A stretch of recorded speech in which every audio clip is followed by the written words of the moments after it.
Here we go. Galimera, Kalispera, whatever time you are watching, this is Mappa. I'm Stel, and I'm joined by two very, very special guests. Now, as you guys know, youth football is booming at the moment. We have the emergence of numerous talented players across the world, and we've seen so many websites and social media accounts that promote youth football.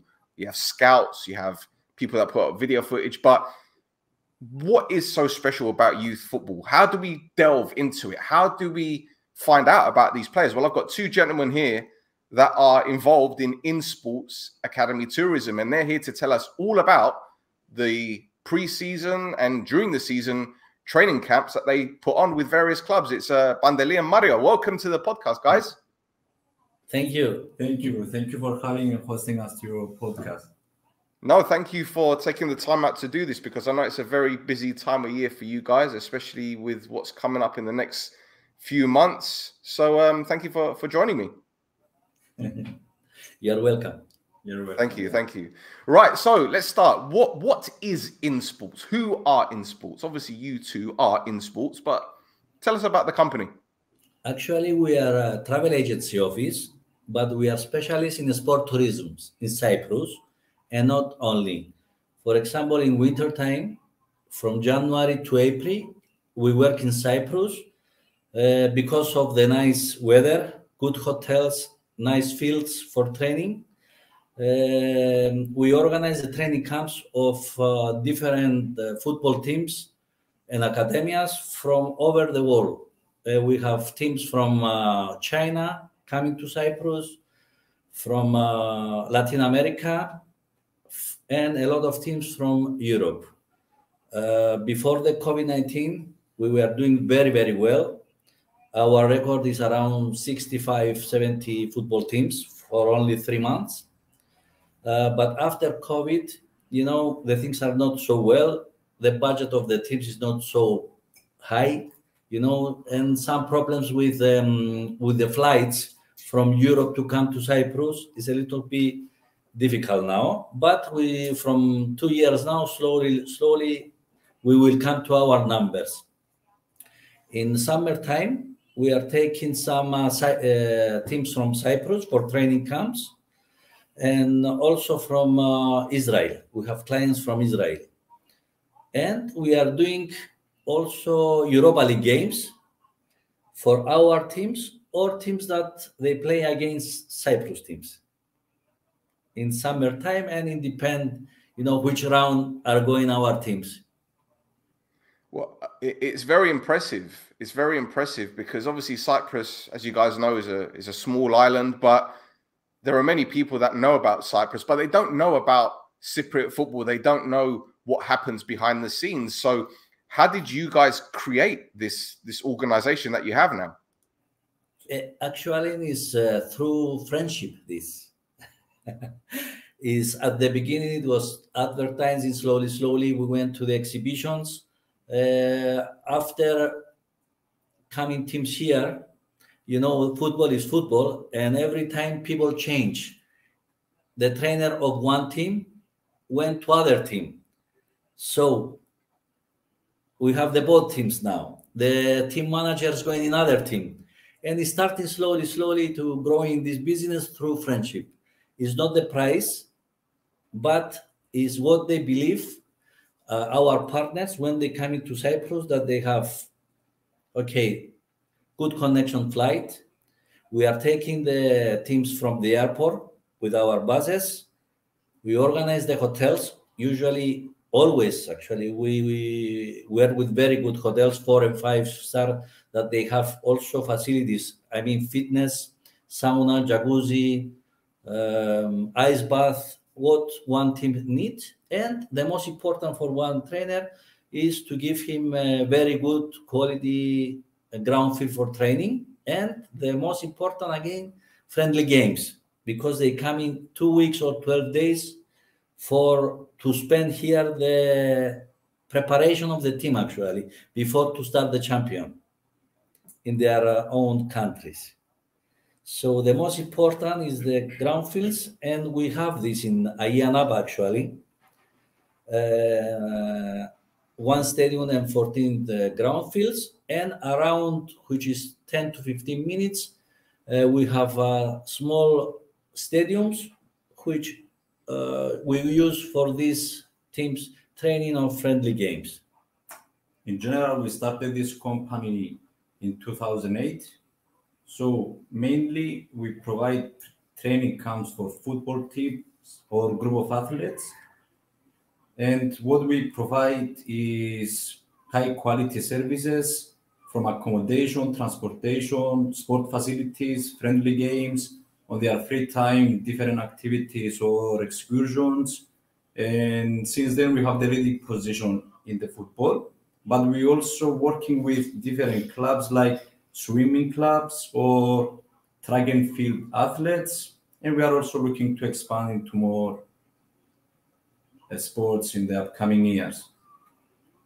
I think it's interesting because you see these tournaments that happen abroad, but no one really knows the mechanics of how these things are set up. And you guys are effectively, I want to say you're the middlemen, because I don't think that's fair, because you do a lot more than just be there. You do the administrative side of things. You obviously make sure that the players are looked after, that they, you know, the transportation is safe, all that kind of stuff. So in terms of, let's say, for example, you have one club that are coming over from, say, Bulgaria, because I know you guys do have various clubs that have been over from across the world. You mentioned from more than 27 countries. Yeah, because I've seen your website. You've got China, Russia, Romania, Serbia, Slovakia, Sweden, Czech Scotland, Republic, Slovenia, Slovakia, Hungary, almost everywhere. This is a logistical nightmare. So how do you guys get this all sorted? Obviously, there's going to be problems sometimes, but how do you organize all of this? It's crazy. And as I told you, hotels we have a lot, and good hotels and good service and very good food. You know about this. The most important is the ground field. So there is time that maybe we have 12 to 15 teams the same time. So we are not only here in Ayanaba, so we split them in Larnaca. Also, we have good hotels and fields, and Paphos. But in your question, the most important is that each team has 24 hours somebody from our company with them, with a car, and we are ready to solve any problem immediately if they have. What problem we have? Actually, unfortunately, sometimes in the training or the friendly game, some injured players. So we have to take them to the hospital to make all this organization with MRIs and different things, you know, exams. It was time 2 years ago that we have very serious injured 17 or 18 years boy from Sweden, and we sent them the next day with a private plane home. It's as you said, we are in the middleman of all the different parties that we have to organize, so we have an effective and productive training camp of the team. So since the arrival of the team, we always have one representative from our company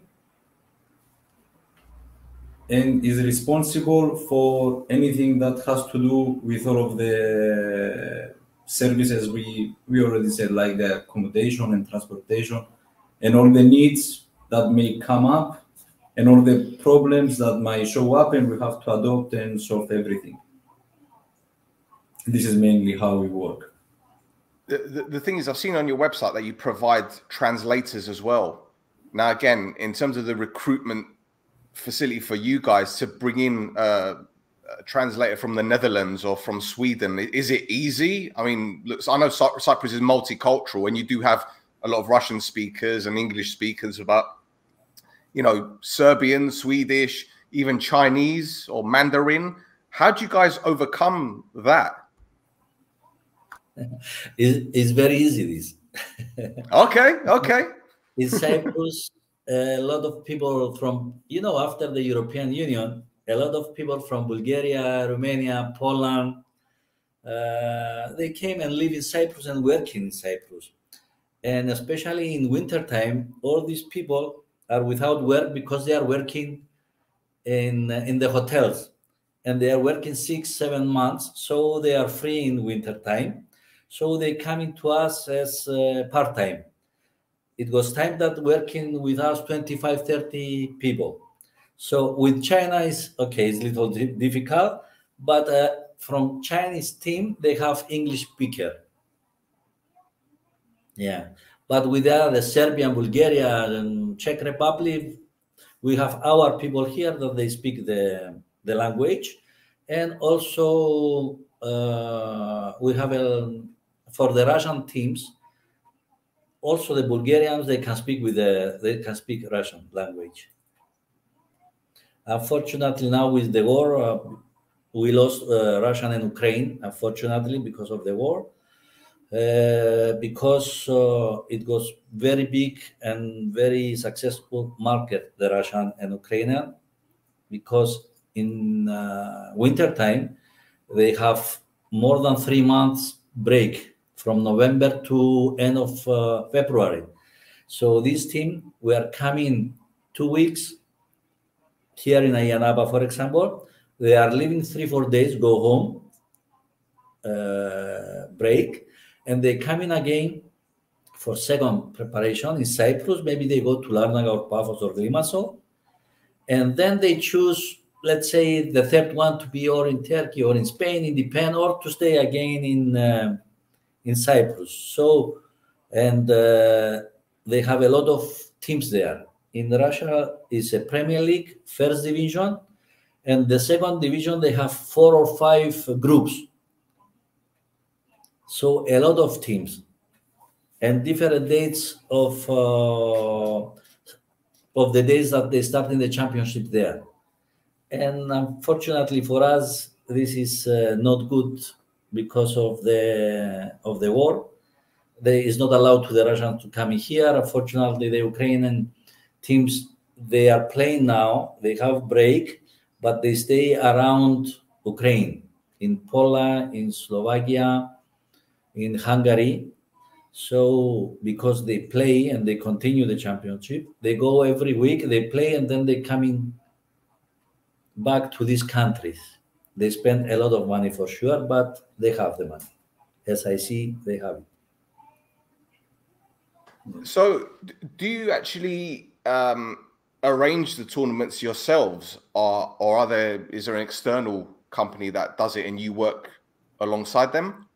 Marios is a specialist on this. There you go. See? We do both of the things, because in a busy period, while we have many teams at the same time, we are also organizing some friendly games between them. Each team, they want 3 to 4 friendly games.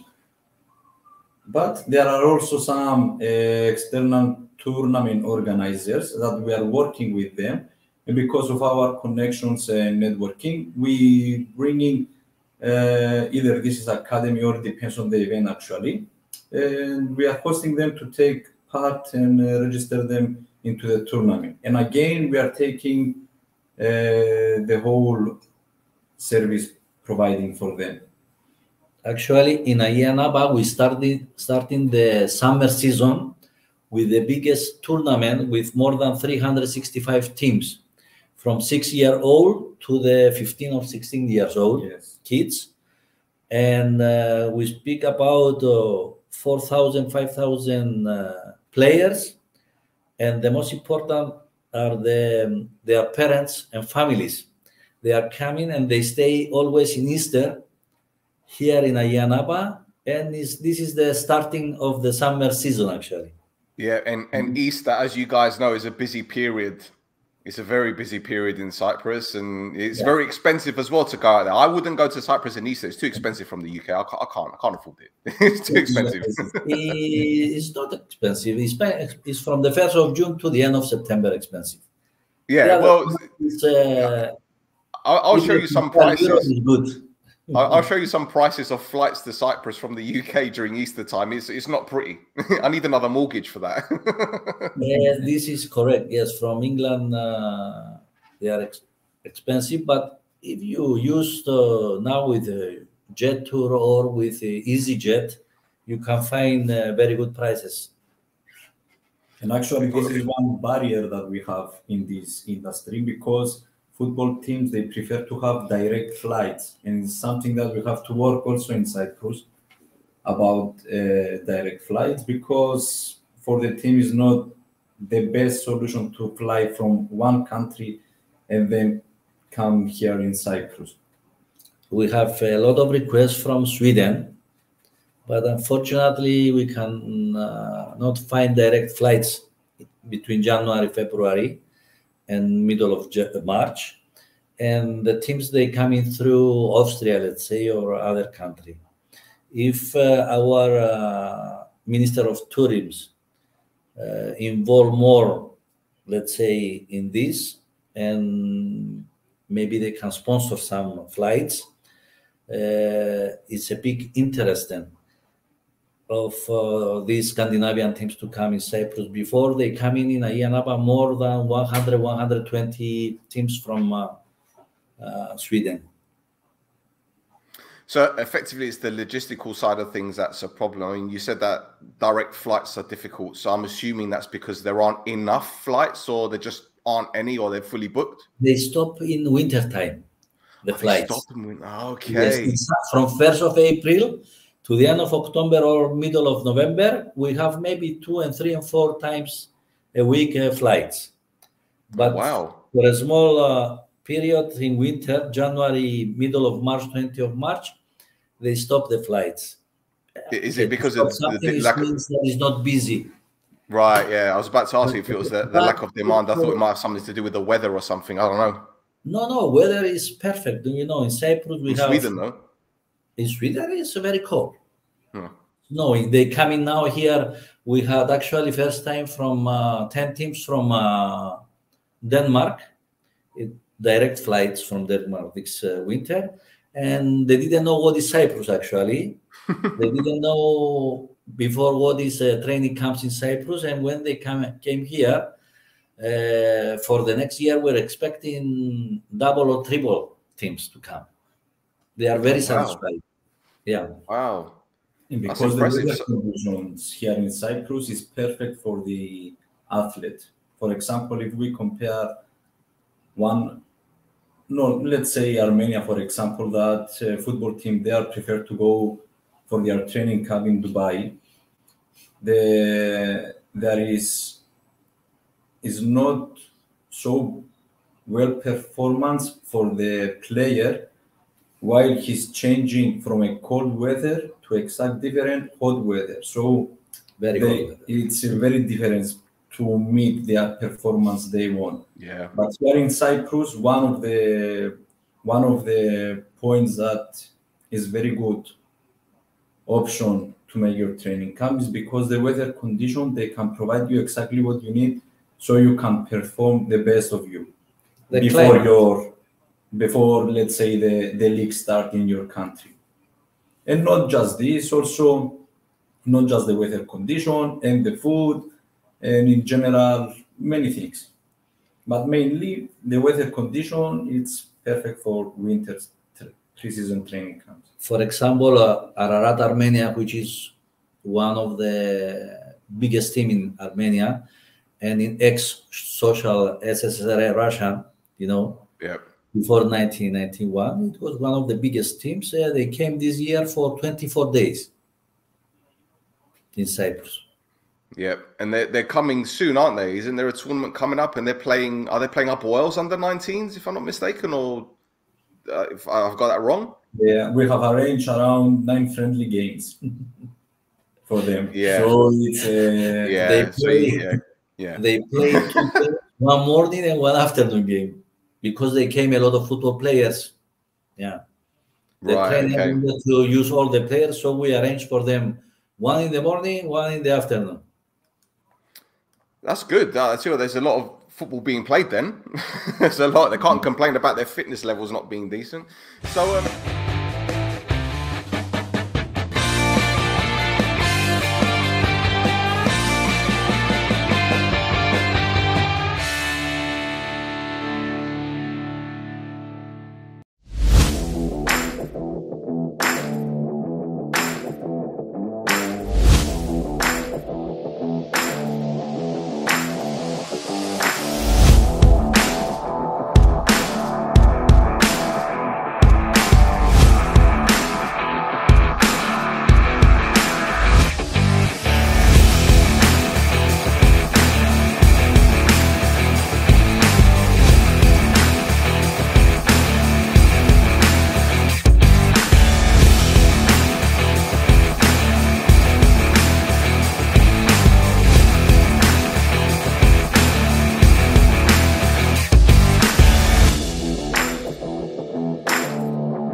let's say, for example, I am an academy owner of a football club in the UK, and I want to play in one of these competitions. How would I arrange that with you guys, and what would be the procedure from your end? So, for example, the way we work is like we either send our offers to specific academies, or we are looking for new academies, and we provide them a short presentation with different hotel options, with different prices, and what is including also within the package. And we try to include everything. So when one team is coming here, to don't say extra, extra, extra. This is not nice. So we offer them breakfast, lunch, dinner, between drinks between meals. And during the meals. During meals. So we have, before to go to training, a coffee break. So to have some cakes, some fruits, water, coffee, and they go for training. We have the transfers. We have the airport transfers. We have water included for trainings. So when, and also the cost of the friendly games. What is this? Is the stadium, the transfer, the referees. The laundry services. The laundry services also, because they need one team, they go 2 times for training, so 2 times laundry. We also provide equipments for their training based their needs. What we do now, because as you said, the tickets are very high now, very expensive. So one team before was paid more than 4,000 or 5,000 euro extra kilograms luggage to bring their own equipment. So our company now, we provide this. So it's not necessary to bring all these things here in Cyprus. They bring the balls, they bring 2, 3, the uniforms, and instead to pay 4,000 or 5,000 euro, they pay maybe 300, 500 euro more, which this is very good for the budget of the team. That's why we try to, when the team come in, to don't pay any extra here. It's not necessary. So if they want to go in excursion now, 1 day off, and they want to go excursion or to the go-karts or something like this, this is extra, of course. But we always find their solution to their needs.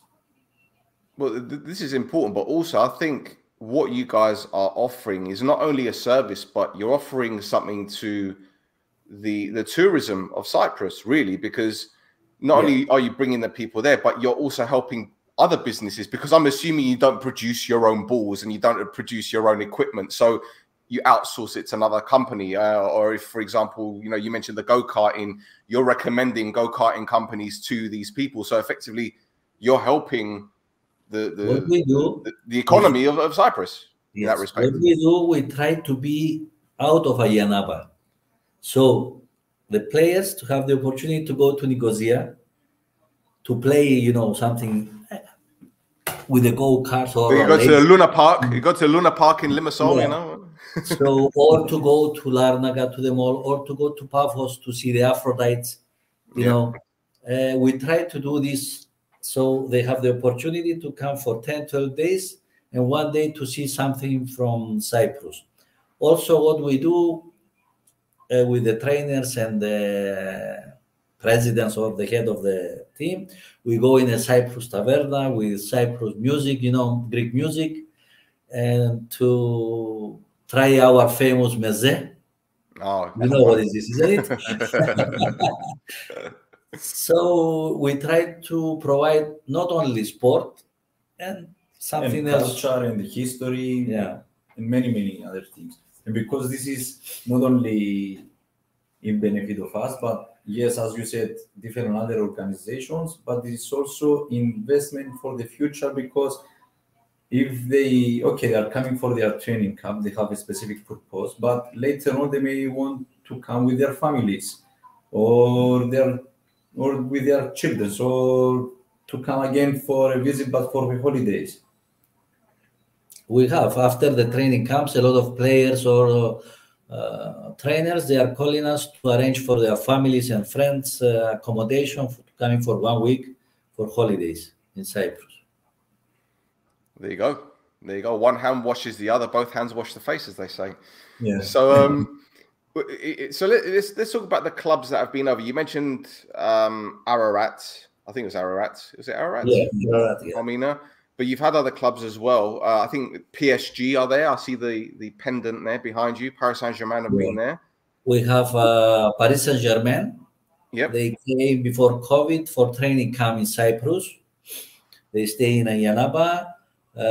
We make Paris Saint-Germain for the Champions League. They play 4 or 5 years ago with Apoel in Nicosia. We organize their staying here. We have from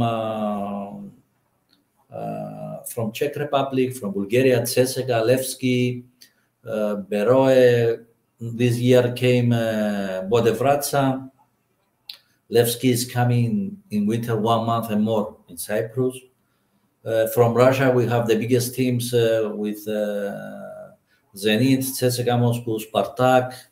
Almost is we have the 75% of the market in Russia. But I'm telling you, it's friendship. Yeah, absolutely. Absolutely. But the thing is, what I also wanted to ask, it was in terms of your, I wouldn't say the problems, but the obstacles that you guys face, because I know a lot of clubs are now going to Dubai or Saudi Arabia for their winter training. Yeah. Has that affected you guys in any way? Our competitors actually is Turkey. Oh, wow. Okay. Yes, this is true. In Turkey, the government and the hoteliers give a lot of attention to this in sport tourism, especially in winter time. But they have these big, let's say, squares, and they build big hotels with 500 rooms, 600 rooms, 4 or 5-star hotels. And they have this opportunity, the government give the allow to make next to the hotel 4 or 5 fields, which are in very good condition. So one team when it's coming, now is fashion, let's say, that the trainer would like to be the team in the hotel and to don't use 10 minutes or 5 minutes or 15 minutes to go 2 times a day to use pass. So they are going training and then in the room shower and they go for dinner or lunch in the pen. After that, I believe is Spain, because the teams they can find, maybe they don't play with the first team, the Spanish teams, but friendly games is very important for Salamina Omonia to play with Barcelona. Doesn't matter if it's U19 or U23. It's a little, let's say, prestige. Yeah. And then now is a new market for 2-3 years in Dubai, but it's very expensive. Some teams, they have 10 teams, 20 teams, they have this budget to go to Dubai. So in an ideal world, I know obviously this is hypothetically speaking, but you know, you've mentioned all the teams that you've had there, and I'm sure you respect them and you've got a lot of time for them, but are there any teams from certain nations that you would like to be hosting? I think English teams would be the ones, but what about, say, for example, MLS, America? I mean, I know this is a long way to travel, and I know it's probably got no financial benefit for them, but in terms of a developmental way, because you do see a lot of young players in the United States wanting to come to Europe and play. Are there any specific countries where you like teams to come over to so you can host? They are all of them welcome. There is no specific. Is for example, the Chinese teams, when they are coming here, the trainer, the head coach is not from China. Yep. He's from Serbia. Yep. Or from Bulgaria, or from Europe. So they like to be here 10 or 2 weeks in Europe for training camp and to change a little bit the culture in China. One Chinese trainer, maybe he will prefer to go to, let's say, to 4 or 5 hours flight to Dubai and not to come 12 hours to Cyprus. In everything, it depends on the trainer or the team manager. Well, in general, everyone is welcome. Yeah. Actually, we had from Latin America last year team From Bolivia. Bolivia. Bolivia. Okay. Yeah, always ready. Is on the second place now on the table. Okay. But they make a small tournament. Actually, they came 2 weeks, I think, in Cyprus. Then they went to Italy for games, friendly games, and then to Spain. It was a combination. It was a combination. Excellent. And it was successful. It was successful, the idea of the president, because they sold 2-3 players after that. Okay. Okay. Understood. So every day by day, we arranged for them friendly games. For them they came a lot of players. There was more than 55, 60 people, 65 maybe. Right. Right. So they make these friendly games. A scouter from the other team watching somebody, and they speak direct to the team. You know, I like this, and I know that 2-3 players, and one he went from here. He went to direct to Levski in Bulgaria. Okay. Yeah. Okay. So do you know? I think you've actually from America. They can come one team here and to use, you know, this traveling to go to 3-4 different countries. Yep.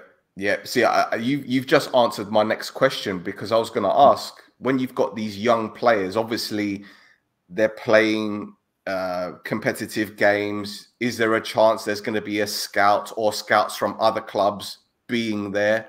Well, we've seen numerous players come to Cyprus to play. If you look at Bafo and Ari, for example, in fact, most clubs in Cyprus are full of foreign players. And it makes you think, where did they find these players from? I know a lot of the second and the third division teams rely on their relationships with agents to bring players over. I mean, if you look at, I think, Arbea, if I'm not mistaken, they had a whole load of Dutch players because their president is a Dutchman, I think, and they were going through that period at the time, I think, if I'm not mistaken. And you got other clubs as well. But you do have the opportunity to network and to give players the opportunity to showcase their talents, and with scouts present. Yeah. So from one side is good, is that with big sponsors now from Russia in Paphos, Belorussia in Aris, from America, Cypriot, Greek Cypriot from America to Omonia. They spend a lot of money, and they brought actually a lot of players, and very good quality players. But the bad side is that we are losing our boys from academias. So even now in 3-4 teams, we see in U19 to use only foreigner players. So for them is business, because they bring these young people to selling them after. Yeah. And also this is the reason that we don't have a good national team as before, because our players, they are not playing now in the first teams. They don't have games. You understand? So when they go to play with the national team, only one half. The second half, you know, not conditioned, tired, and we are losing 4-0, 5-0, 3-0, and it's not good, this. And we see now a lot of boys from Cyprus. They go to academias of Liverpool, Chelsea for trial, to Tottenham, in Juventus, Roma for trial. So our players good, they are leaving, and a lot of foreigners, they are coming. It's controversial. Yeah. It is. I mean, I know recently we've seen, you know, we've got a young lad at Torino, we've got one at Sampdoria, we've got one at Genoa, we've got Sassuolo, we've got numerous players, Cypriot players across Europe, which I think is good because they get that development. But at the same time, I look at some players that are within the Barathima, like Sacha and Hamba, Omonia, and various other young players who are very talented. And I keep saying, now's the time to go, guys. You need to go abroad. Because in Cyprus, I think when you get to the age of maybe 21, 22, and if you're still playing in the Barathima, it could be too late. And it's a shame. And Grima, because you're thinking the level of the Barathima has improved. I think it has anyway. The quality has. But I think they still need that that springboard to go abroad. We've seen Loizel go to Heerenveen in the Netherlands, and he's not playing much, but the experience is worth it anyway. Yes, yes. The other negative in Cyprus is that the first 11 in one game can be 9 foreigners and 2 Cypriots. Yeah, and they only fine them. They don't do anything serious. They just give them a little fine. Actually, like in Russia, they have, let's say, only 4 or 5 foreigners can play at the beginning. Yeah. If you want to, to improve the Cyprus talents, they have to change this. And even these big teams, the rich clubs now, 4 or 5, they don't use the 2 Cypriots, and they pay penalty to the federation 8,500 euro every game. It's nothing. It's nothing. For them, it's nothing. Yeah. It's nothing. So these things have to change. Although, again, do you think there are other factors that prevent the development of young Cypriot players? I mean, for example, they do the army service. Some of them are at college or studying. I know some lads have actually left Cyprus to go to the United States to do scholarships as well. So do you think there are other factors that preventing these Cypriot players from improving? Because I think there are more things, like, for example, families might be a little bit too involved. Agents especially might be a little bit too involved. So I think these are little factors. Maybe it's the culture. I don't know.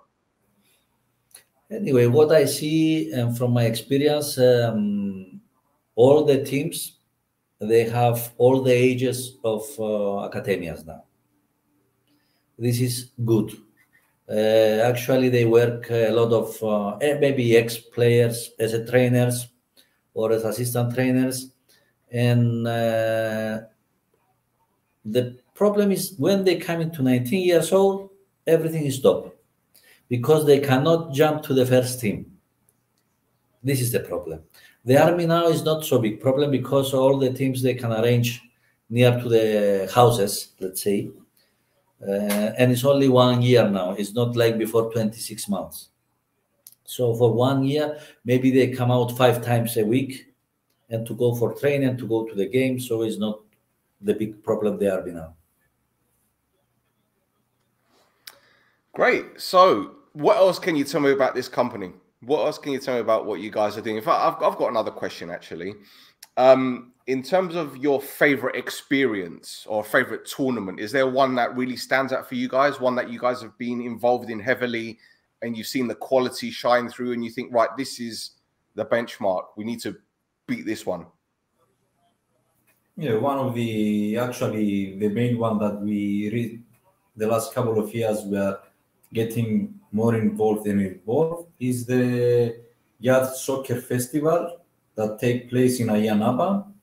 And it's the one that we talked earlier about. There are more than 4,000 players and girls and boys with also their families. They are coming. And this is mainly one tournament we are getting more involved.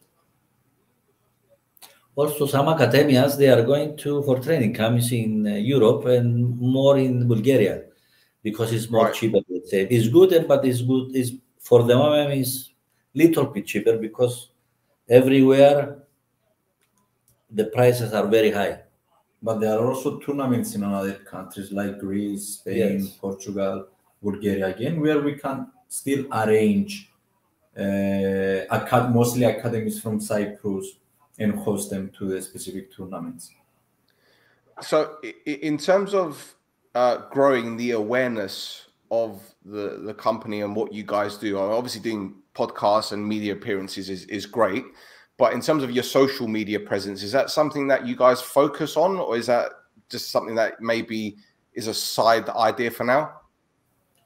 Our online presence is through social media, Facebook, Instagram, LinkedIn, and then our website. But of course, time by time, we become better and better. We focusing on more and we promote it more. But that's not the only channel we are working, because we are also working is the online presence, is the email marketing, let's say. It's also from our networking and friendships again. The next step that we want to do is to organize or to rent from somewhere to make our own ground fields. Oh, okay. Maybe to start with 2-3 ground fields at the beginning, and to use also the municipality Ayanaba's fields. But we want to make something in a very, very good quality with the grass and changing rooms, showers, everything to be more professional. With this way, we can bring, like before years, the big names, teams. Yeah. And what they do in Turkey is that they bring names and the other following. Right. You understand? Okay. Okay. That's why we want to bring 4 or 5 good names. With the 4 or 5, they will follow another 20-25 because they will play friendly games with them. And slowly we'll increase our work. And because Right. they also know each other, they talk between them. They know that they are satisfying from our service and all the facilities. So it's by, let's say, word of mouth as well. Got ya. Got ya. Yeah. No, That's one course for the near future.